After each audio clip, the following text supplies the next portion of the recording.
नाज़रीन, मुलज़िमा अनमोल पिंकी ने तारीख़ रकम कर दी। रिमांड के दौरान इनको इमरान खान पर इल्ज़ाम लगाने को कहा गया, मगर इसने साफ कह दिया कि जो इस जुर्म में शामिल नहीं है, मैं इसे कैसे मुलव्वस करूं। पिंकी ने अदालत पेशी के दौरान रोकर इस बात का इतराफ़ किया। आइए पहले वीडियो देखें, फिर इस पर तफसील से बात करते हैं।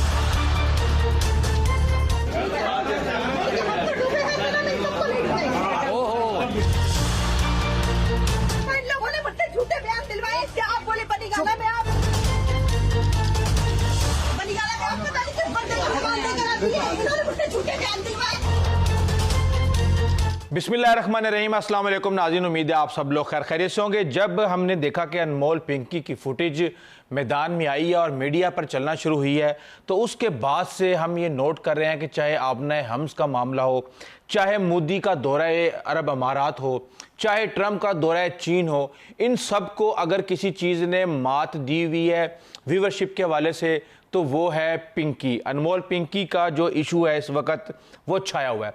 लेकिन अब तक हम सुन रहे थे, सारी सोर्सेज के हवाले से खबरें हमारे पास आ रही थी कि पिंकी लाहौर आई, पिंकी मीनार पाकिस्तान गई, पिंकी ने 2 DSP से शादी की, पिंकी ने इस तरह अपना नेटवर्क बनाया, पिंकी का फलां बड़े सियासतदान उसका मकरूज है। लेकिन आज जब पिंकी बोली है तो पिंकी ने सबको हिला के रख दिया और वो वहां तक पहुंची कि जिसके बारे में कोई सोच भी नहीं सकता था। एक फिक्रा जो उसका सबसे ज़्यादा इस वक्त गर्दिश में है वो ये है कि मुझे ये कहा जाता है कि एक बंदे का नाम मुझे बताते हैं कि ये बंदा है, तुम इसका नाम लो कि बनी गाला में तुम इसको कोकेन फराहम करती थी। अब जब से इसने ये स्टेटमेंट दी है उसके बाद अगर सही स्टेटमेंट सामने आ भी जाए तो ये इस सारे प्रोसेस को ऐसे दागदार कर गई है कि आप इसका अंदाज़ा भी नहीं कर सकते। और ये भी हमने पहली दफ़ा देखा है कि कोई भी मुजरिम, सियासी लोग तो करते हुए देखे हैं ना, दूर से निशान वगैरह बना देते हैं, लेकिन कोई भी ऐसा मुजरिम उसको इस तरह मीडिया की मौजूदगी में इतनी ज़्यादा वो बयानात दे जाए, मैं हैरान हूँ इसके ये किस तरह हो गया। अब उसने किया क्या? अब तक जो कुछ भी आपके पास आ रहा था वो सारे का सारा खेल पिंकी अपनी स्टेटमेंट्स की सूरत में वो उल्टा चुकी है।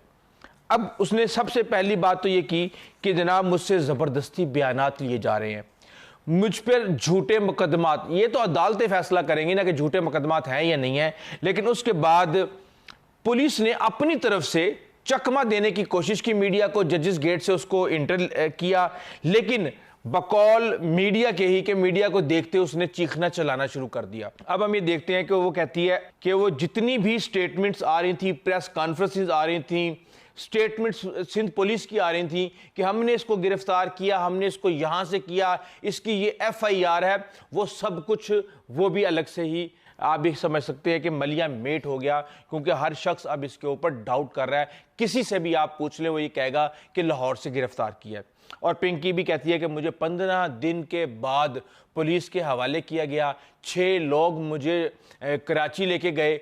अब ये सारे जो सवालात हैं, ये अगर आप किसी भी इंसानी हकूक़ वाले मुल्क में जहाँ पे कानून की पाबंदी हो, यहाँ तक कि पाकिस्तान के कानून के मुताबिक एक औरत को 6 मर्द किसी भी तरीके से गिरफ्तार करके नहीं ले जा सकते।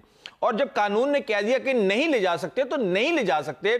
यहाँ पे ये सवाल पैदा होता है कि कानून आखिर किसकी, हर चीज़ से बालातर किससे बालातर हो सकता है, और वो कौन सी ऐसी शख्सियत है ये अब मैं आपको नहीं बताऊँगा।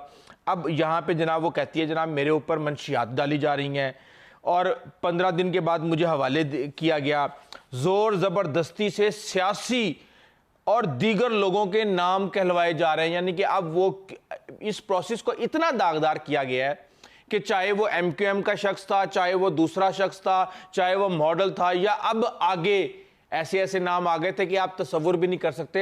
अब उन सारे नामों को इतना दागदार कर दिया जाएगा कि किसी को कुछ यकीन ही नहीं होगा कि ये प्लांट किया गया है नाम है या ये वाकई जेन्युइन नाम है, और लोगों को नहीं पता चल सकेगा कि इस लिस्ट के अंदर कौन कौन से कस्टमर थे पिंकी के। अब इसके साथ ही पुलिस मर्जी का बयान लेना चाहती है और जनाब वो कहते हैं कि अगर आपने ये सब कुछ कबूल ना किया तो आपकी फैमिली को उठा लेंगे। यहाँ पे डबल गेम नज़र आ रही है पिंकी की, वो मैं आपको बता देता हूँ। एक तरफ पिंकी ये इशारा कर रही है कि मुझे सियासी मकासद के लिए इस्तेमाल किया जा रहा है। मुझसे कहा जा रहा है कि तुम उसका नाम ले लो तो उसके बाद तुम्हें जान छूट जाएगी, तुम्हारी फैमिली को नहीं उठाएंगे, और अगर तुम उसका नाम नहीं लोगे तो तुम्हारी फैमिली को भी उठा लेंगे। पुलिस चीफ ने आज एक प्रेस कॉन्फ्रेंस की और उन्होंने बताया कि अनमोल 2014 से मनशियात फरोशी का काम कर रही है। मनशियात लाहौर में तैयार होती है और फिर इसको कराची मुंतकिल कर दिया जाता है। मनशियात सप्लाई के लिए 9 राइडर्स काम कर रहे थे, 8 लाहौर से आते थे जबकि 1 कराची का अपना शहरी था। लाहौर में पिंकी के साथ 20 ख़वातीन भी मुंसलिक हैं। इस गैंग में 7 से 8 गैर मुल्की शहरी भी शामिल हैं। इस नेटवर्क में अफ्रीकी भी शामिल हैं। मुलजिमा के फ़ोन का फोरेंसिक करवाने पर 869 मोबाइल राब्ते मिले हैं, जिनमें से 639 की लोकेशंस भी मिल चुकी हैं। फ़ोन से जो नंबर्स मिले हैं उनमें से 132 कराची जबकि 240 दीगर शहरों के हैं। मुलजिमा जिन लोगों के ज़रिए पैसे ट्रांसफ़र करती थी वो कानून के शिकंजे में आ चुके हैं। अनमोल के एक अकाउंट से मुताल्लिक पता चला है कि इससे 3 करोड़ की रकम मुंतकिल हुई है, जिसमें सबसे ज़्यादा 90 लाख लाहौर की एक खातून को मुंतकिल हुए हैं।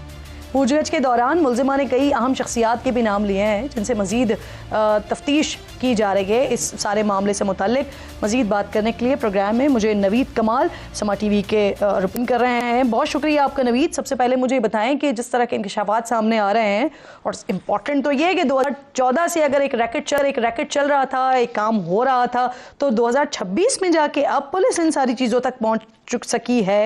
ये बताइए अभी कितने लोग गिरफ्तार हुए हैं और जिस लेबॉर्ट्री की बात हो रही है वहां पहुंची है पुलिस?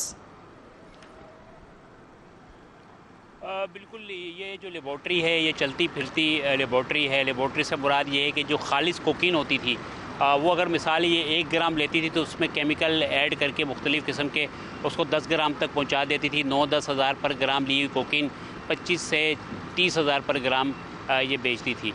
इसमें आपने गिरफ़्तारियों की बात की, गिरफ़्तारियों का सिलसिला जारी है। इसमें पिंकी से पहले ही इसके कुछ हैंडलर्स गिरफ़्तार हुए थे जिन्होंने ये इंकशाफ किया था, जिसके बाद वफाकी जो हसास इदारा है उसने पिंकी पर काम करना शुरू किया। पिंकी को गिरफ़्तार करने की ये पहली कोशिश नहीं है, इससे पहले भी जो है कोशिश होती रही, लेकिन ये बदकिस्मती से हाथ नहीं आ सकी और ये यहाँ से लाहौर चली गई और रिमोट अंदाज में जो है कराची को ये ऑपरेट कर ली थी। जो इसमें हैंडलर्स हैं और इसमें जो कैरियर्स हैं इनकी तादाद तकरीबन 25 हैं। जो 3 इसमें मेन हैंडलर्स हैं जो आगे कैरियर्स को देते थे, कैरियर्स जो है आगे जो है राइडर्स को देते थे, और राइडर्स ये मंशियात जो है मुख्तलिफ़ इलाकों में पहुँचाते थे। अगर इस नेटवर्क की बात की जाए तो कोकीन के हवाले से ये कराची का सबसे बड़ा नेटवर्क है। आज एडिशनल आईजी कराची ने भी बताया कि 132 कॉन्टैक्ट्स ऐसे हैं कराची के जो कराची के हैं, और इसमें 300 कॉन्टैक्ट्स के मुतालिक उनका ये कहना है कि उनका किसी न किसी तरह जो है मंशियात का लेन देन था। इन तमाम लोगों को ट्रेस किया जा रहा है, बड़े बड़े नाम लिए हैं इसने,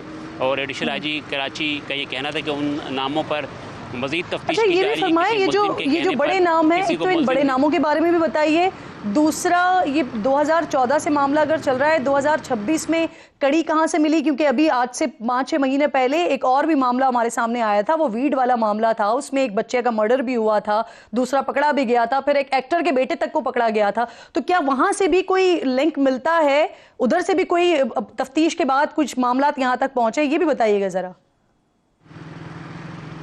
इन दोनों मामलों का कोई बाकायदा लिंक तो नहीं है, लेकिन एक बात दोनों मामलात में मुश्तरक है कि ये अशराफिया की मंशियात है। वीड है वो भी पोश इलाकों में फ़रोख्त की जाती है। वीड की कीमत भी जो है 6,000 से 15-16 हज़ार पर ग्राम होती है। कोकीन है, ये भी अशराफिया की मंशियात है। अगर हम ये कहें कि अब ये जो है अशराफिया के घरों तक ये जहर पहुंचा है और उसके बाद तमाम जो सिस्टम है वो हरकत में आया, तो ये इस बात को भी गलत करार देना कुछ मुश्किल ही होगा। इसमें जो है वीड की आपने जो बात की, वीड का भी इसी तरह मुनज़्ज़म नेटवर्क था, वो भी जो है कोरियर के जरिए से आती थी, ये इंटरसिटी बसेस के जरिए आती थी। अगर आप मुझे मुख्तसर बता सकें कि उस वाले केस का क्या हुआ, ताकि नतीजा अखज़ किया जा सके कि आगे पिंकी का भी क्या होना है। बिल्कुल, उस केस में जो है किसी को सज़ा नहीं हो सकी। उसका जो अहम किरदार मुस्तफ़ा था वो अरमान के हाथों कत्ल हो गया था। उसको जो है पुलिस सबसे बड़ा जो है वीड का सप्लायर करार देती थी। जो अदाकार का जो बेटा था वो ज़मानत उसने हासिल कर ली और वो केस जो है अभी चल रहा है, उसमें कोई फ़ैसला नहीं हुआ है। वो बहुत बड़ा नेक्सस था उसके। नाज़रीन, आज अदालत में एक ऐसा मंजर देखने को मिला जिसने हर किसी को हैरान कर दिया। मुलजिमा अनमोल पिंकी ने दौरान रिमांड वो बात कह दी जिसके बाद सोशल मीडिया पर नई बात छिड़ गई। रिपोर्ट्स के मुताबिक तफ्तीश के दौरान इन पर दबाव डाला गया कि वो इस केस में बनी गाला का नाम लें, मगर अनमोल पिंकी ने साफ इनकार करते हुए कहा कि जो लोग इस मामले में शामिल ही नहीं, मैं इन्हें कैसे मुलव्वस कर दूं। नाज़रीन, अदालत पेशी के दौरान अनमोल पिंकी जज्बाती हो गई और रोते हुए अपने मौक़िफ़ पर कायम रही। इनका कहना था कि वो सच के अलावा कुछ नहीं बोलेंगी, चाहे इन पर कितना ही दबाव क्यों न डाला जाए। वजह यह है कि इस बयान के बाद सोशल मीडिया पर मुख्तलिफ सवालात उठाए जा रहे हैं और लोग इसे एक बड़ी पेशरफ्त करार दे रहे हैं। दूसरी जानब सियासी हलकों में भी इस मामले पर तब से शुरू हो चुके हैं। कुछ लोग कह रहे हैं कि अगर वाकई दबाव डालने की कोशिश की गई तो ये इंतहाई तफ्तीशनाक बात है, जबकि मुखालफीन इस मामले को मुख्तलिफ जावियों से देख रहे हैं। ताहम हकीकत क्या है, इसका फैसला अदालत और तहकीकात नहीं करना है। नाज़रीन, पाकिस्तानी सियासत में इस वक्त हर रोज़ कोई न कोई नया मोड़ सामने आ रहा है और यही वजह है कि अवाम की नज़रें अब हर अदालती पेशी और हर बयान पर लगी हुई हैं। आप इस पूरे मामले को किस नज़र से देखते हैं? अपनी राय हमें कमेंट में ज़रूर बताएं। Thank you for watching. Allah हाफिज़।